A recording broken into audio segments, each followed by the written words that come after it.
My original plan was to take it off-road and basically just like trash it and destroy it. It's hard to believe that it has already been 3 years since we purchased my 2001 Jeep Cherokee XJ. And over those past 3 years, we've done a whole bunch of things with this Jeep, including repairs, upgrades, and off-road trips as well. So in this video, I wanted to talk to you guys about my past 3 years of owning this Jeep and give you guys my honest thoughts of how I still feel about my Jeep. We're also going to go over some issues that I've ran into over the past 3 years of owning my Jeep Cherokee XJ. So first up, I wanted to start off by saying that I've absolutely had zero major issues with this Jeep Cherokee XJ here. It's been super reliable, whether I'm driving in 0-degree weather or 100-degree weather as well. Not saying a lot for these old XJs, especially the 100-degree part of that statement. Now, I'm not saying that I didn't have to replace a lot of the cooling parts, because we did, and I will get into that later on in the video. But I'm saying as long as you maintain these Jeeps, they are super reliable. And like I said, I've never been stranded with this thing. It's never left me stranded anywhere. And I've never had any kind of major reliability issues or basically any issues whatsoever. Now, the main issue that these old Jeeps have, and it doesn't have anything to do with the reliability, but that is rust. Now, if you guys are familiar with these old Jeeps, you know exactly what I'm talking about. And I've made a bunch of videos going over all the rust issues that I've had on this Jeep, so definitely make sure to check out my channel for more of that if you're interested. Just to give you guys a quick overview, I bought this thing back in January of 2020, literally right before the prices started skyrocketing. So I definitely got very lucky with the timing of it. And I also bought it literally 2 days after it was posted for sale on Facebook Marketplace. So I got this thing for a price of $3,500, originally posted for $4,000. So I really think $3,500 for as clean as it was a very good deal. Now, of course, I'm not saying it was completely clean. It definitely had its own rust issues, like I mentioned, specifically with the rocker panels and rear lower quarter panels, which are pretty much the most common places that these old Jeeps have rust. Now, back when I first got it, it had a huge rust hole right over here on the driver's side rocker panel. And obviously we did get the whole entire rocker panel replaced, because it definitely looks a whole lot better right now. As you can see right there, these fenders here are also a little bit discolored. You can see kind of like the rusty color right there, but of course these are plastic, so these are not going to actually rust, obviously. So it's just kind of like the rusty color right there. So I could probably easily just get these replaced, but I mean, right now it's not too terrible. It kind of adds character, if you guys know what I'm saying. So let's go ahead and move over to the passenger side. It wasn't as bad as the driver's side. If you look over here, obviously got the whole entire rocker panel replaced as well, outer and inner panel as well. So like I said, this one was not as bad. It just mostly had a lot of surface rust here, but it wasn't like an actual hole like the driver's side was. So now moving on to the rear lower quarter panels, which are underneath these bumper end caps. Whenever I first got this Jeep, those lower quarter panels were basically non-existent. And let me give you guys a look at what they look like currently. As you can see, we also did get the rear lower quarter panels replaced as well, of course, once again on both sides. So there's a look at the driver's side, and of course with these, they also do have two panels, so of course inner and outer panel as well. And of course both panels were completely replaced. Before I got those panels replaced, I felt like I could literally take this bumper end cap and literally just rip it right off. That's how flimsy it was. But of course right now you can see it's very secure on there, because obviously we do have an actual panel holding those on right now. Along with getting those body panels replaced, we also did get the entire Jeep descaled and undercoated on the bottom, because of course it did have a good bit of surface rust covering the underside, and it still does 2 years after we got that done. So let me give you guys a quick look at the underside here, show you what that currently looks like. So right there you can see the bracket for the lower control arm right there. Has some surface rust. And then looking back here as well, let me give you guys a view of the front underside. And even though it does look a little bit rusty right now, I can definitely tell you guys it looks a whole lot better than it looked before we got it descaled and undercoated. Now, the first time we got it descaled and undercoated, they used fluid film, but since some of that rust decided to come back, and as I've talked about in some of my previous videos, we are getting this whole thing wire wheeled on the underside to get rid of any kind of surface rust and getting it undercoated with rust encapsulator. So that'll make it look a whole lot better on the underside.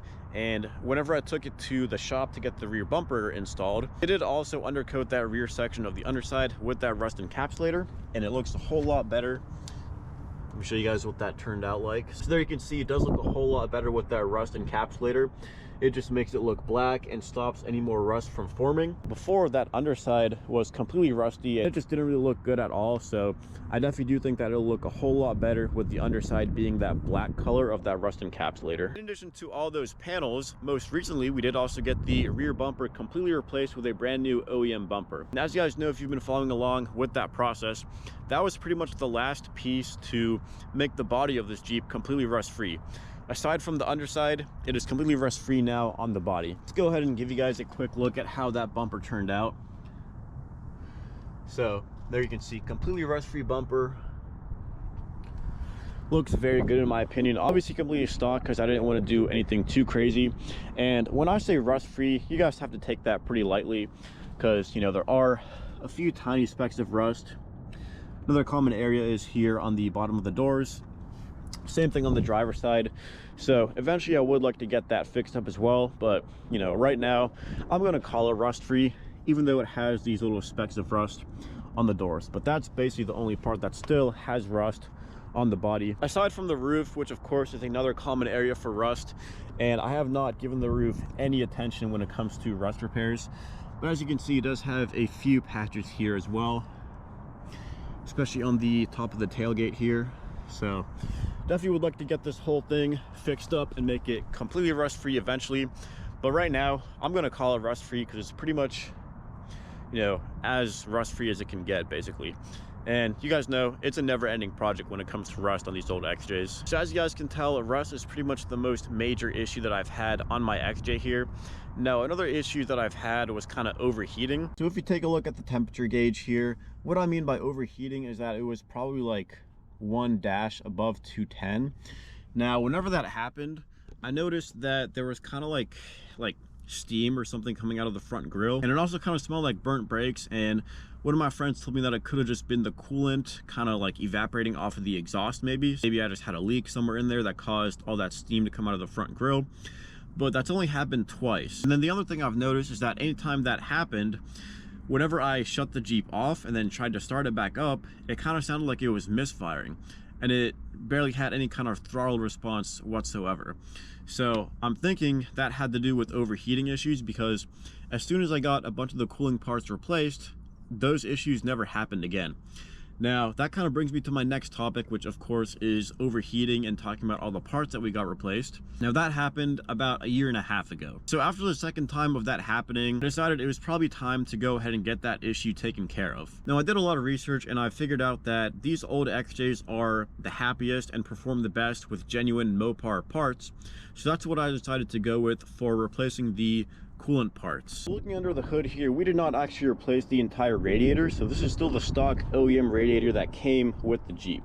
Now what we did get it replaced though is the water pump, the thermostat housing, upper and lower hoses right there, and then we also got a brand new belt, and then we also of course got the coolant flushed out, and then we also replaced the electric fan. So I noticed that right after getting all those parts replaced, I could drive in literally 100-degree Fahrenheit temperature with the AC working, and it literally didn't overheat a single time so far, and it's been 1.5 years already. Now what I've noticed is that when it gets to 210 or just a little bit over, the electric fan actually starts kicking on, and that's exactly what it's supposed to do. Now before we replaced the electric fan, it was not even spinning whatsoever, and whenever I even tried to spin it with my hand just like that, you can see right now it spins completely freely. But before, with the stock electric fan, there was so much resistance I could barely even spin it with my hand like I'm doing right now. So that definitely explains why we were having some of those overheating issues, but I still am very impressed at how well the Jeep was performing without an electric fan and with very old coolant and the stock cooling parts. So that shows you that the genuine Mopar parts that came on this Jeep were, you know, basically the best parts that you can get for this Jeep. And still to this day, after a bunch of aftermarket companies have came out with their own cooling parts for the XJ platform, I still do think that the genuine Mopar parts are the best parts that you can get for this XJ. Now we got the two most common issues out of the way with this video when it comes to XJs. Now whenever I first got this thing back in January of 2020, I did buy it with a check engine light. Now the previous owner did say that the check engine light did not actually return a code, so they cleared it out, but then it came back. Not really sure why he was doing that, but whenever I checked the code, whenever I bought it, it was giving a code for the evaporative control system. I forgot the exact term, but like evaporative emissions control, the evap system basically. And there actually weren't any noticeable symptoms of that check engine light, but the only thing I had to do to fix that issue of that check engine light was replace the fuel vapor tube, which was pretty simple. I do have a video tutorial on that process if you guys want to check that out. But that was a super minor issue that I've had with this Jeep, and like I said, I did buy it with that issue and did not notice any symptoms of any kind of issues with that specific issue. So like I said, I did replace the fuel vapor tube and the check engine light went away all by itself. So that was the only actual like minor issue that I've had so far, aside from the common rust and overheating issues. No, I'm not saying that every single XJ is as reliable as mine. I'm saying that if you find a reliable one, then definitely make sure you maintain it, because if you do, they will be super reliable. Now, like I said, I got super lucky with mine here because it was owned by an older lady before me, and I bought it with 103,000 miles on it, and you know, she actually took very good care of it as well. It was completely stock when I got it too. So that brings me to my next topic, which is, as you guys can see, it is currently not stock anymore. My original plan was to take it off-road and basically just like trash it and destroy it off-roading, and I quickly realized after buying this thing that I definitely did not want to do that. I quickly realized how rare these things are getting, and I quickly changed my path for what I wanted to do with this thing.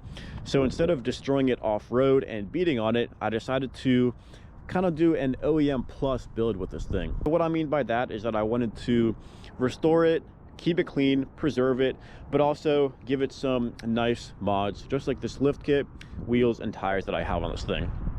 So specifically, this is the Rusty's 3-inch advanced lift kit. And then of course we also do have the Pro Comp Series 51 15x8 wheels wrapped in the Pro Comp Extreme MT2 31x10.5 tires. So this is definitely my favorite look for these old XJs. I definitely love the stance. Let me give you guys a side view here. Let me give you guys a quick side view and show you what the tire poke looks like here. So I think that stance right there is literally perfect for any XJ.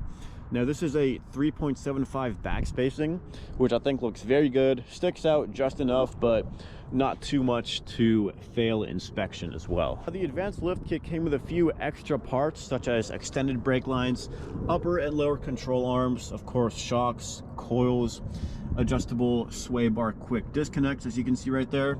Then if we go up to the front, we also did get a brand new steering stabilizer and an adjustable track bar. And then of course in the rear we do have full leaf springs, shocks, as well as the extended brake lines here as well. So definitely super happy with this lift kit. Of course I don't do any kind of extreme off-roading with this thing, but I'm sure it would hold up just fine if I did do, you know, more extreme off-roading than I do. And as with pretty much any suspension lift, it is a little bit more stiff, but it's really not too bad, and I definitely do like the ride quality, and definitely is a very good quality lift in my opinion. Now as far as the tires, of course they do hum just a little bit more because they are mud tires, but I actually like that sound, and I just think it adds to the cool factor of owning a Jeep just like this.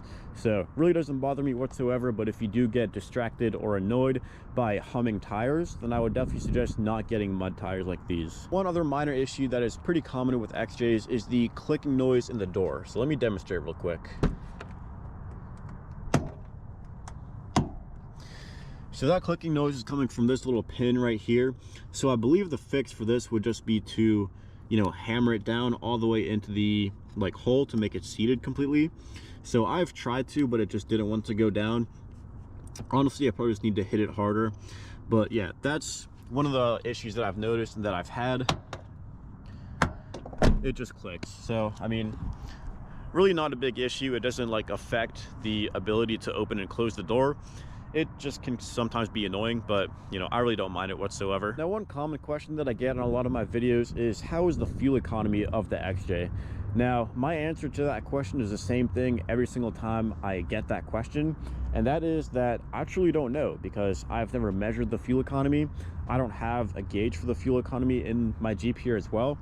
And if you're getting a Jeep, then you probably shouldn't be too worried about the fuel economy either, because these things are meant for off-roading. They're not meant to be economical cars. My short answer to that is I really don't know, and I don't really care too much either. But I've also heard conflicting answers to that question from different people who are also XJ owners. So I have heard that the fuel economy can be good, but I've also heard that it can be bad. So I guess it just depends on, you know, how you maintain your Jeep, and of course how you drive it as well. Now, as for the future plans of my Jeep Cherokee XJ here, as you guys know, since I am going for an OEM plus build with this thing, it's not going to be anything too crazy. So my short-term future plans for this thing are to get the rear bumper shield installed, get new mud flaps for the rear bumper end caps, and then get the whole underside wire wheeled and undercoated with rust encapsulator. So if you guys haven't seen my previous videos where I talked about the rear bumper shield, let me show you guys what I'm meaning here. So I pointed this out in some of my previous videos talking about the rear bumper here, but basically the rear bumper shield is basically just like a piece of plastic that protects the weather stripping right here, as well as the top portion of the trunk from all the road debris from basically like coming up from the road and hitting it and making it all dirty. So it just was not transferred over from the old bumper whenever I got the new one installed. So I did already order a brand new rear bumper shield. So we are just waiting for that to come in. And I also am looking for brand new mud flaps for the rear. So as you guys know, I wasn't able to get the old mud flaps transferred over to the new end caps whenever I got these things installed. And that's because they were rubbing on the leaf springs back here. And I do know that the mud flaps for these old XJs can be pretty rare. So I still am searching for new mud flaps, and I would like to buy them brand new if that's possible. I wouldn't like to get them used, because if they're used, then they're going to have pre-drilled holes already, and that's the whole reason that we are not able to use the old mud flaps, is because if we did use them, then they would have to drill brand new holes, and the old pre-drilled holes would be visible from the outside, and it just wouldn't give it a super clean look. Then as for my long-term future plans on my Jeep Cherokee XJ here, I really don't have too many, and I've been kind of thinking about like what I want to do on my to-do list for this Jeep in the future, of course. Now, I do want to replace the headliner. I know a lot of you guys have been commenting about that, and it is on my long-term future plan list. I also have been thinking about upgrading the steering setup. I know Rusty's has a like heavy-duty tie rod and drag link setup, so I've been kind of looking at that kit and deciding if that's something that I wanted to do to my Jeep here.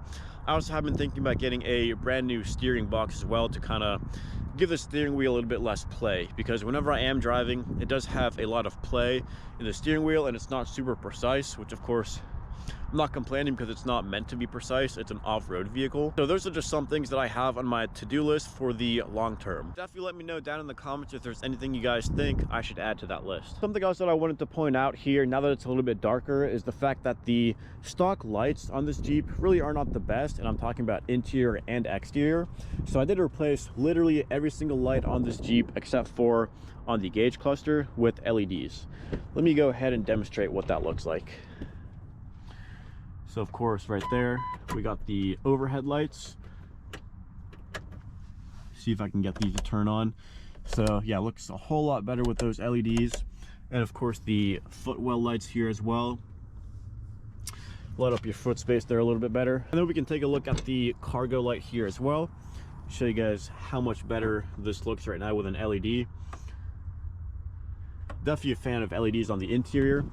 And now let me show you guys what the LED headlights look like, because the headlights were not very good at all. So I have the hazards turned on here to show you guys what the LEDs look like, and you can definitely tell that, you know, obviously it does look a whole lot better, and the headlights are a whole lot brighter than the stock OEM lights as well. Let me show you guys what those look like here.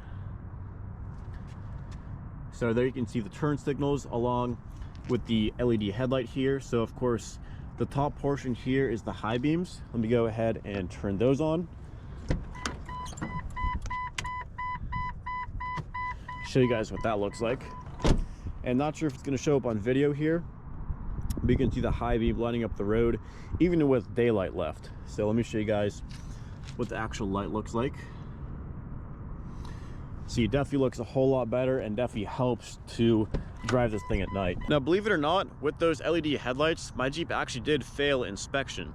Now, the excuse was that they were not bright enough, but I could literally not see anything with the stock OEM headlights, and I had to put those back in to pass inspection. And it's kind of funny because, like I said, I could not really see anything with the stock ones, but with the LED lights, I can see a lot better. So not really sure why it's like that. I think maybe because the LED lights are just more spread out, and the OEM stock headlights are more focused, but they are just more dim. I guess the machine that they were using to test the headlights was just looking for a more like pinpoint and accurate headlight beam. But even with that being said, of course, I am a much bigger fan of the LEDs over the OEM headlights. So as you guys can probably tell from this video, but over the past 3 years, I've been super happy with my 2001 Jeep Cherokee XJ. And as you guys know, it is my restoration and preservation project, and I'm not planning to ever get rid of this thing. No major issues apart from the rust and overheating. And with the rust issues, of course, that doesn't impact the reliability of it. And with the overheating issues, it didn't impact the reliability too much. It just didn't really seem too happy to be driving in that 100-degree weather. But of course, after we got all those cooling parts replaced, I've had absolutely zero reliability issues with this thing. And like I said, it has also never left me stranded at all. So it's been super reliable, even though I have had those minor overheating issues. I've put about 4,000 miles on this Jeep here. So, you know, I don't really drive it too much, but I have been driving it a little bit. And I do enjoy driving this thing on some rural back roads and just exploring new places with this thing. But once I get my 392 Wrangler, then with that thing, I definitely am planning on doing some more actual off-roading with it. So definitely super excited for that thing to come. And even though we are getting that 392 Wrangler, you guys know I'm definitely not planning on ever getting rid of my XJ here. Definitely make sure you guys subscribe for 392 and XJ content. And I do believe that the Jeep Cherokee XJ was one of the best off-road vehicles ever built. And I'm sure a lot of you guys out there would probably also agree with that statement. So if you guys have any questions or comments, make sure to drop those down in the comment section below. If you guys have any video suggestions for videos you would like to see in the future, also drop those down in the comment section below. And if you guys liked this video or found it entertaining, make sure to like, comment, and subscribe. And as always, thanks for watching.